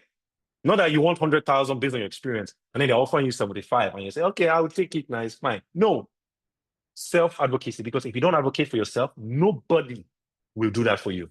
No one is coming to save you. You have to save yourself. Welcome to corporate Canada. That's the honest truth, right? And learn how to say no in the workplace. They're piling so much work. You're just collecting. You're drowning, suffocating, and you're still collecting. Know how to say no. So self-advocacy is a key. Next one is labor market awareness. Oh, the job market in Canada, is it going upwards or is it going downwards? Okay, within the industry, is healthcare going up or is it coming down? Is cybersecurity going up or is it coming down, right? So position yourself in this market. Is Scrum Master going up or is it coming down? Labor market awareness. What are people paying for this talent? One thing I do every year, I don't stop interviewing. Not because I want to change jobs. Let me tell you the trick is I interview almost every quarter. I'm always interviewing. First and foremost, I want to know what the market is paying for my skills. I need to know if I'm underpaid, fairly paid, or overpaid. That's what interviews will do for you. Secondly, you get into this habit that you've done so many interviews that when it's time to prepare for an interview, I spend 30 minutes before the interview to prepare. I read through everything and I go for my interview. Because I've done it so many times, I don't have to be preparing for a whole week for interview. So get into this habit of interviewing. And maybe as you're interviewing, maybe one great opportunity comes your way, like, I can't turn this one down, and you take it and then you move on. But get into the habit of always interviewing, all right? Understand the in-demand skills. I think I'm going to post something this new week, the new report from the World Economic Forum, the skills that we need to focus on in 2025. That is a report you all should go and read. Focus on those skills. What are the skills needed today? Right now, if you are working in data center, AI, clean tech, it's exploding. And you don't have to be an engineer working in those spaces. You can be a project person, you can be a communications person, you can be a HR person, and you can work in these different spaces and make your money. Those spaces are exploding right now, all right? So labor market awareness. What is booming and what is going bust? Next one is curiosity. Be curious. Don't just wake up, shower, go to work, come back and sleep. No, be curious. Read books. Read stuff online. Read about the economy. Read about stocks. Read about your industry, right? Read about what's going on in America. How will Trump affect Canada? Where do I need to position myself in the market? Be curious, all right? 2025 is not a year to just, like Ugo said, to be demure, right? No, it's not a year to do that, right? If you agree this year, now you fuck up. That's what I would say, right? Leadership.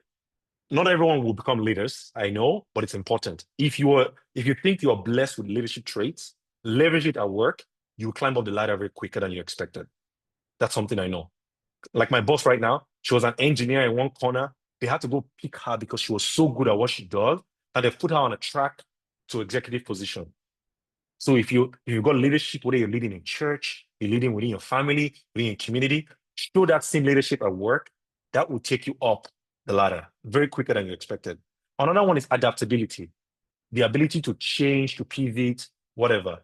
This is something a lot of us from Africa will lack. Oh, I have a master's in business management. I have my undergrad in business management. Oh, I don't want to transition. Well, the competition is so high. So what? Maybe you should transition to something else. I want to say something else, something that's adjacent or parallel to what you're doing, right? So adaptability is a skill with changing conditions. Like in Canada right now, the economy is one kind. Let's be honest. The economy is like that Nigerian politician said, it's doing like this, it's doing like that. So know how to adapt, know where to put your investment, know how to act, know when to enter something, know when to leave. Adaptability is key as a professional. Next one is confidence. I've been in interviews where the candidate who's less qualified got the job because the candidate spoke with confidence. They believe in their ability, in their own judgment, in their skills, in their capacities. You can be very experienced than me, but if I walk into a room with you, I guarantee you I would outshine you. There's a reason why. I have confidence. I believe myself. I may not know everything, but teach me. Every job is teachable. Teach me, and I will show you, and I will outsmart you, and I will pace you. That's my confidence. So the less qualified candidate will get the job because they sat in an interview and spoke with confidence. But the most experienced candidate was so, I just came from Nigeria, new, they're not really confident. Recruiters will see through you. So confidence, all right? All right. So to wrap this up here, I want to say some inspirational quotes for you guys to start your week. I know today is Saturday, we're starting a new week tomorrow. These are some inspirational quotes. And we're coming to an end here. And please just wait and ask me your questions. So your LinkedIn is not just a digital resume. It's a representation of your journey, your accomplishments, and your aspirations, okay? Your LinkedIn profile is your canvas. Paint it with your achievements, your experiences, and with a bit of creativity, right? Nobody knows you better than you. You are the number one expert of your own story. You have a story to share. Find ways of sharing it and be creative while you're at it. It's very important. Elevate your professional experience on LinkedIn. That's one of the best ways. When I was an engineer, 2 years before I transitioned into project management, I saw a post recently. I was actually telling people on LinkedIn, like, hey, in 2 years, I want to become a project manager. And guess what I did? I achieved it. Because one thing I did was, after I committed to it online, I told myself, Kelly, you have to see it through now. So what I did was I made sure I became a project manager within 2 years. So one thing about committing to stuff online is it keeps you accountable. So elevate your professional presence on LinkedIn, showcasing not what you've achieved so far, but the extraordinary potential that resides within you. Okay? Chase your dreams, conquer your goals, and let your LinkedIn profile tell the world of the incredible narrative of your professional voyage. You do not exist if you or your product is not visible online. I said this earlier, it's very controversial, but think about it. In a digital age, in 2025, you do not exist if you are not visible online, period. Next one here is network with people that would mention your name in rooms you do not have access to. This is key, guys. This is key. So many opportunities have come my way last year where I wasn't even in a room. I had no idea. I just got a call or I got an email. Say, Kelly, hey, there's this opportunity. We believe you're the right fit for this role because XYZ spoke good of you. Boom. So make sure it's important. This is very key. This one.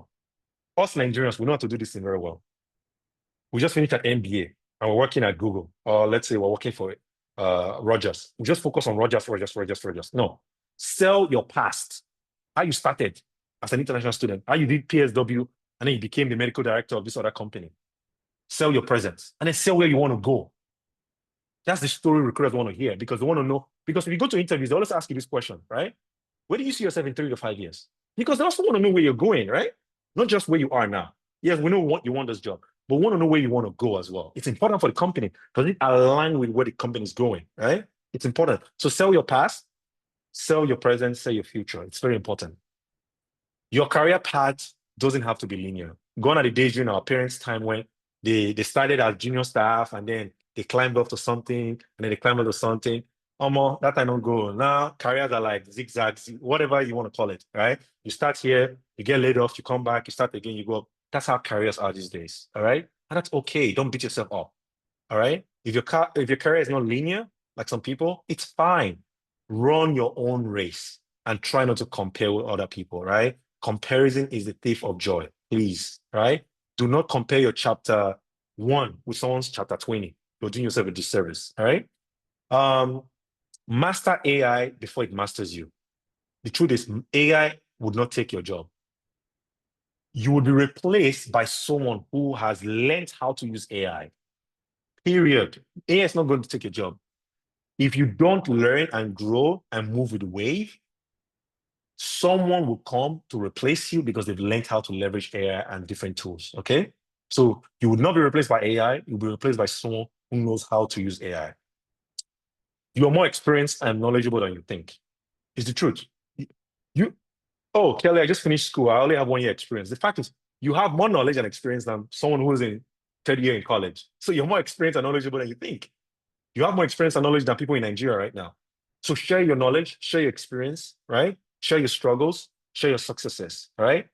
Never underestimate what you know. Don't let anyone, especially those recruiters in Canada, tell you, oh, no Canadian experience. But nobody should be asking you about Canadian experience in the first place.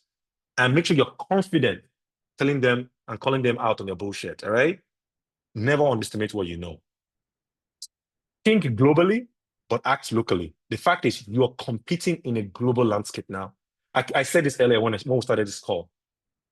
Companies are moving jobs to India now because they can pay 50 cents for each dollar. Why should I pay you $1 when I can go to India and pay 50 cents? That's the question you need to ask yourself. That's why when you build your personal brand, you build your skills, that you're so visible that you're too visible that they cannot ignore you. That's what you need to do with your personal brand, okay? So think globally, act locally, all right? And this thing is very key. When I went to Nigeria, I was the host of an event in Nigeria. And what I saw some of those Nigerian young kids are doing, I was blown.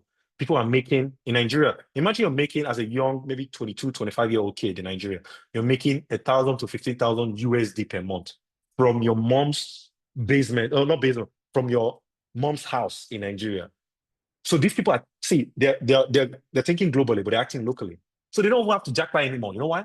Because they're making their dollars. Making $1,500 in Nigeria at 25. That's almost what, 1.5, 1.7 million. What makes that in Nigeria? So you in Canada here, you need to think globally as well while you're acting locally. All right? There are companies in the US across the border that will pay you 30% more than Canadian companies. Position yourself in the market, okay? Never accept the first offer. Let me say that again. Never accept the first offer. Recruiters expect you to come back for more. I'll tell you why. Every recruiter has a budget. They would offer you something. If you take that offer, the fact is they will go back with that extra budget in their pocket. And for them, they look like the angel. They look like the saints. They are the winners. They expect you to come back to ask for more. Go back, ask for 10,000 more. You may not get the 10,000 more, but you may get 5,000. And at the end of the year, especially with high inflation and interest rate, that 5,000 goes a long way. That 5,000 could be your dirty December money. That 5,000 could be your down payment for your car. That 5,000 could be maybe something for the baby. So never accept the first offer. I'll tell you right now. Okay? Sometimes you have to stop being scared. You just have to go for it. It's either it would work out or it won't. It's part of life. But guess what? You would never get there without even trying in the first place. So I'll say this to you guys. In 2025, learn how to fail more. I know fail, F-A-I-L.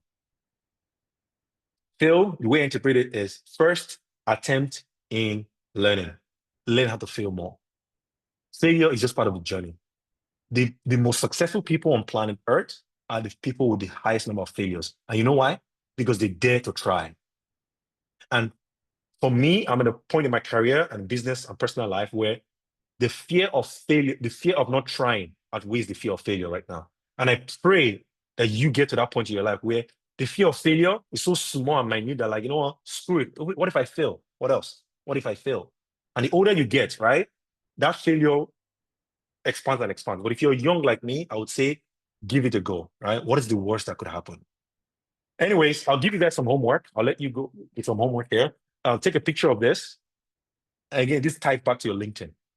Make sure you have a clean headshot. Your headline, craft an interesting summary, right? Follow 10 people in your field.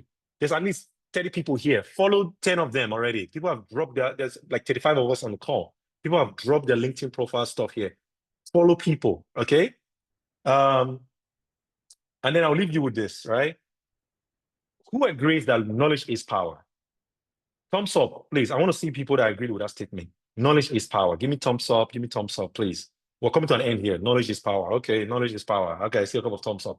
The truth is, that's where me and you are different. Knowledge is not power. It's not. Only applied knowledge is power. So it's what you do with the knowledge you've gotten that's the power. It's what you've done with the knowledge. So you can take all this stuff we've talked about today and you can turn off your computer and go and watch Netflix and do nothing. Or you can take it out of the 10 points we've talked about, you can go apply 2 right away. And then next week, apply another 2 and start seeing traction. So at the end of the day, it's either you'll be one of these people, the rest of the population, or you'll be this golden boy that has applied the knowledge and is literally standing out from the crowd. Okay? We already talked about some of these services. So some of you may go try LinkedIn and it's easy for you to figure out. But if you can't figure it out, please reach out to me. Me and my team can help with your resume. We can help you with LinkedIn optimization. We can help you with preparing for any interviews you have. Offer negotiation, that's another area people struggle. Again, like I said, do not accept the first offer. And then one-on-one coaching if you're looking for that as well. All right? Just because you joined this call, we do have a discount going on right now on the website. So just go to www.consultkelly.com, where we combine both your resume and your LinkedIn together. Because there's no point in having a strong resume and a weak LinkedIn, or vice versa. Because once recruiters see your resume, they want to go check you up on LinkedIn. And if your LinkedIn looks like it was put together by high school students, you've shot yourself in the foot. So your LinkedIn and your resume needs to go hand in hand. They need to tell the same story, all right? So go on the website and you see everything there. And then finally, maybe for some of you here who's considering doing a bootcamp this year, whether it's project management or business analysis. So just for joining this call and being part of the Nairo community, we do have a 30% discount. Our programs are about $1,500 for 12 weeks intense bootcamp. However, because you were here today, use the discount code NAIRO30 to get 30% off. That would drop the price from $1,500 to about $1,000. So if you're planning to take any bootcamp this year, leverage this code. Again, limited time offer. So don't sleep on it. Take a picture of this, send it to your friends, send it to your family, anyone who's looking to do stuff. All our instructors are based here in Kitchener-Waterloo. So take a picture of that and use that. Just go to skilldev.ca, right? Skilldev.ca. And then I'll take some questions. Did Ugo leave us? So let's take some questions. Discount code NAIRO30. Yes, thank you, Ugo. Let's see here. I see a couple of questions here. I'm just going to respond to some of those questions, okay? And you know, do I have anything here? You know what? While we're taking questions, I just want to give a big shout out to the Nairo team for setting all of this up first and foremost. A big shout out to Aisha, to Ugo, and then to Fidelia and what she's doing with other teams. So thank you, Nairo. But let's go back to answering some questions. I see some questions in the chat here. I see Mo, you've raised your hand. So let's answer Eno's question here first and foremost. Eno, that brings me to this question. Let me expand this stuff a little bit. When you tell your interviewer where you want to be in 5 years, if it's not in the company you are being interviewed for, what do you think the interviewer will feel? Okay, good. So when you're asked that question, where do you see yourself in 5 years? Again, the question is like, it's not where you see yourself physically in 5 years. No, the question is, as a person, Eno, as a professional, where do you see yourself? What are the goals you've set for yourself in 3 to 5 years? What are your short-term goals and what are your long-term goals? So you don't have to say, yes, I'm working at Microsoft today, but in 5 years, I try to see myself at Google. No, you don't have to say that. You need to tell them the plans you have for yourself. Let's say today you're a junior engineer. Well, my short-term goal is to learn the process of the company, learn the product and whatnot. Long-term goal is I want to be able to lead a team that will be able to make impact in X, Y, Z. That's how you answer that question. You don't say, I expect to leave this company. Don't say that, please. Okay. So Eno, hopefully that answers your question. Is there a particular site to search for events? Yes. Go on LinkedIn. LinkedIn has so many events. Type events close to me on LinkedIn, right? Go on Eventbrite. Type on Eventbrite. It's a free platform as well. Eventbrite, type events close to me. Eventbrite will show you events in Kitchener-Waterloo, in Cambridge, in Toronto, wherever you are. So that's something else. Mo, I think we'll come to you shortly. Let me just answer this question. When we apply for a job, is it advisable to reach out to the recruiter? Absolutely. That's the point. That's why LinkedIn created a platform that would let you, reach out to the person who's applied for the job. But I said this earlier. When you apply for a job, typically, it goes through an ATS system. ATS system will scan your resume. If it's good, it will send your resume to the recruiter. If it's not good, trash, right? So, and then the recruiter needs to read your resume and say, okay, this is part of my shortlist. But one thing about going to the recruiter directly on LinkedIn is this: you've gone past the ATS system. So now your resume doesn't need to be put through the ATS system. So you've skipped one step. So for me, if I go on LinkedIn and I see a job and you see the person who posted a job, absolutely message them. But here's one thing I also say as well: stay away from easy apply jobs on LinkedIn. All right?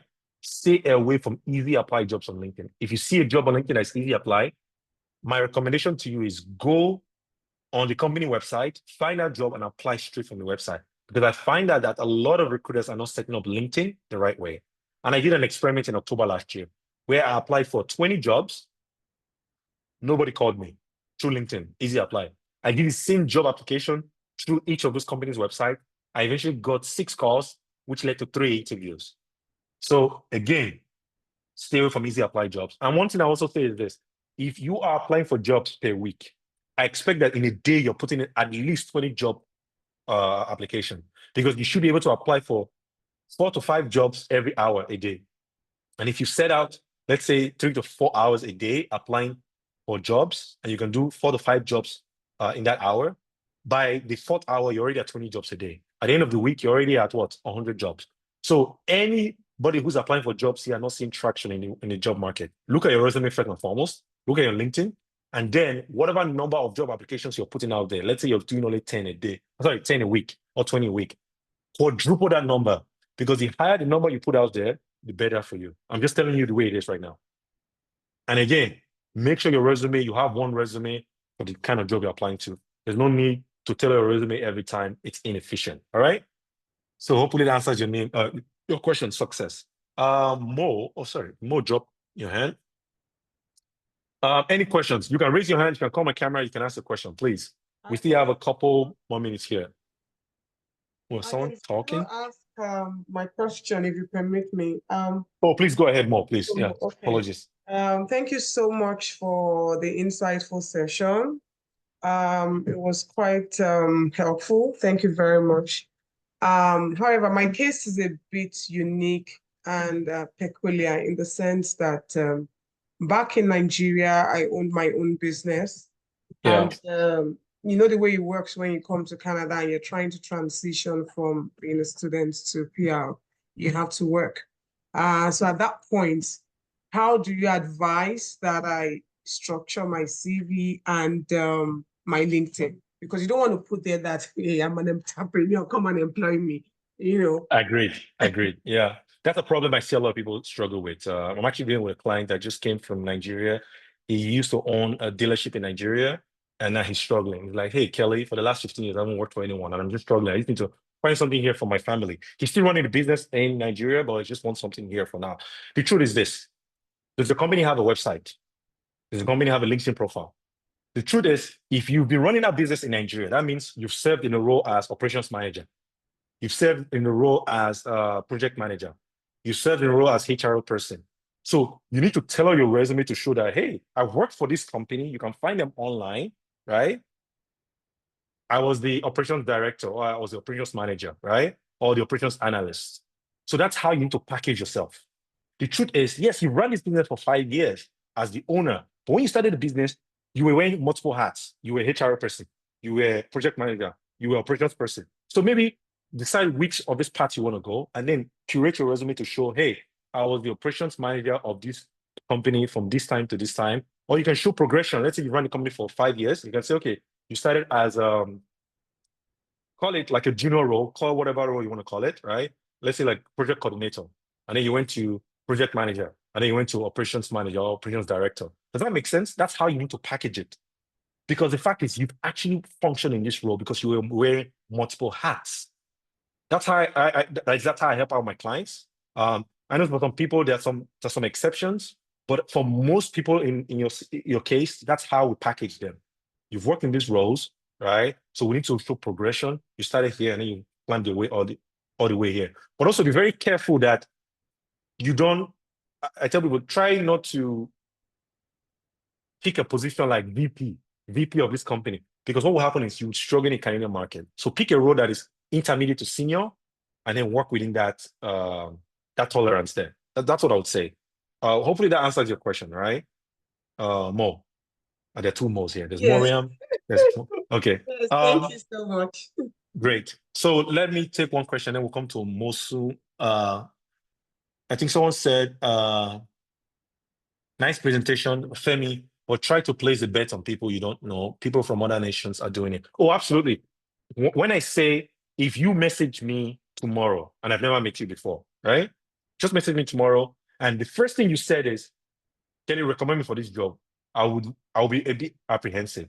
And that goes for everyone. I do it, whether you're Caucasian, you're Indian, you're Nigerian, you're African, whoever you are, Chinese, I don't care. Because again, I don't know you. And where I am in my career right now, I just cannot put my name on the line for just some random person. So what I mean is network with people before you need something from them. And it's a two-way street.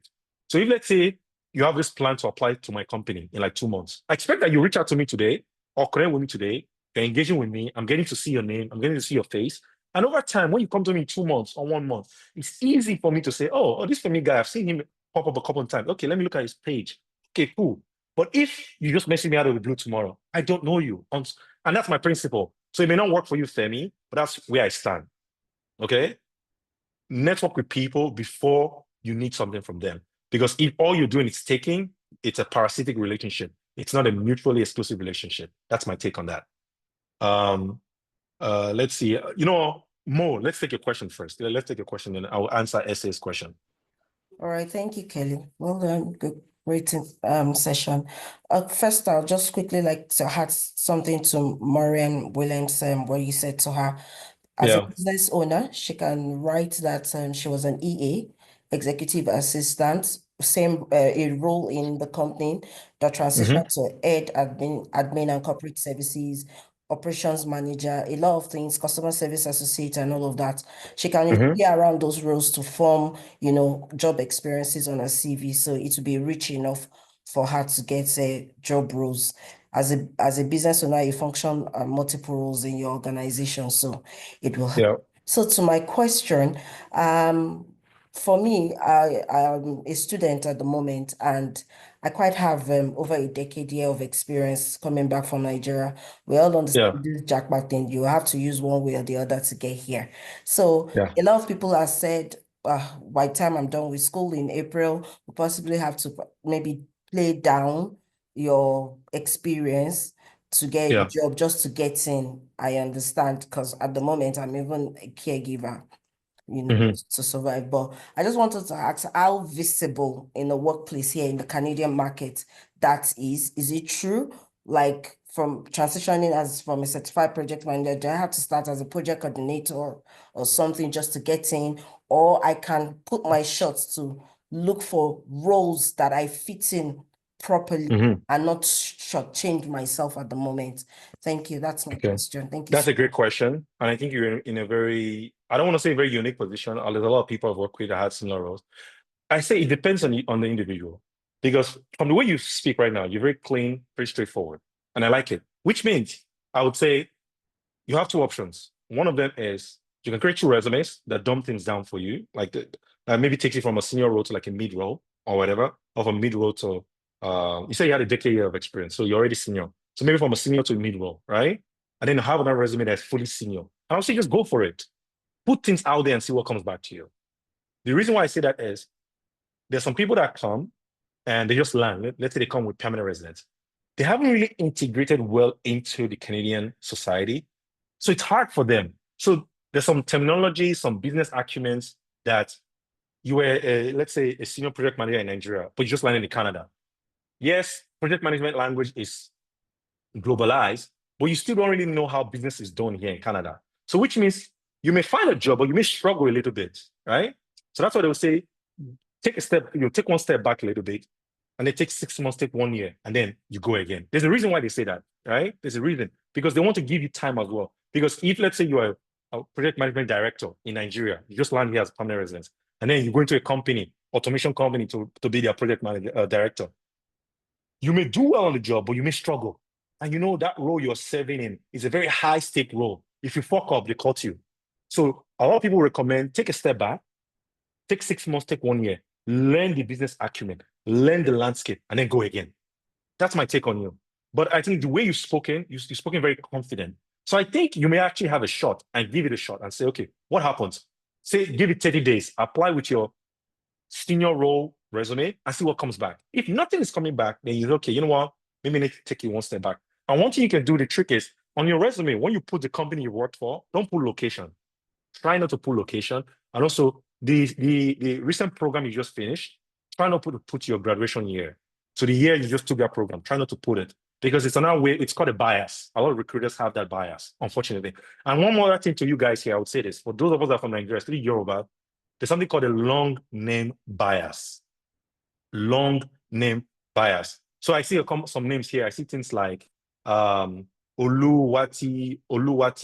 That's a long name, and it's a lot for any recruiter to, at least any Caucasian recruiters to manage. So the trick is this: go with your shortest name. If you have a shorter abbreviation, go with it.